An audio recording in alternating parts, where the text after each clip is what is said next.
Well, a lot to reflect upon there, Lenore, in industrial relations. He's saying the tactics are a matter for Tony Abbott, but he gave him a fair nudge along just the same. Well, absolutely, and I think it's interesting that he's presenting it as a tactical issue, the revisiting of industrial relations form. So it's a matter of how, not a matter of whether. That, I think, reflects pretty strongly a strong view in the Liberal Party party room. It's something that's been brought up. It's something that a lot of people within the Liberal Party also agree with. The question is whether Tony Abbott, when and whether and how Tony Abbott can switch from attack mode to, you know, his own policy mode. And, you know, at the moment, he's been in attack mode for so long, it's not clear when and how he makes that tactical switch. And in any case, Gerard, he'd be a reluctant starter, as John Howard says. Yes, well, Tony Abbott was one of the least supportive of changing.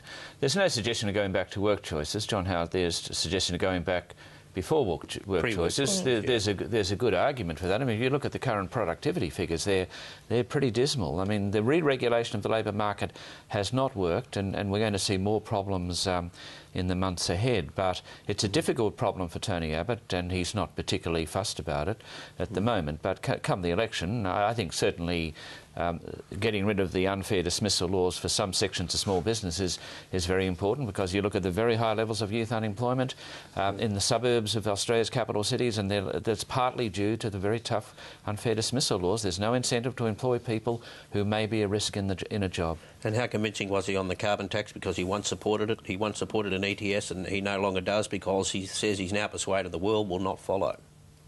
Well, he was pretty strongly on the record in 2007 saying that Australia was moving ahead of the world, and the way that he would protect industry was by having compensation for trade-exposed industries. He's now saying that, looking at what's happened since then, he would have been of a different mind. I think, you know, we have to take him at his word on that. I mean, that's his view. But he is on the record in 2007, as you put to him, saying, yep, we're ahead of the rest of the world, and that's where he thought we should be. In 2007, he was caught. We had the worst drought in 100 years. We had the Al Gore film. There was a fear. I mean, people were going around saying there'd never be substantial rain in Australia ever again, substantial rain. And John Howard sort of surrendered to that for political reasons.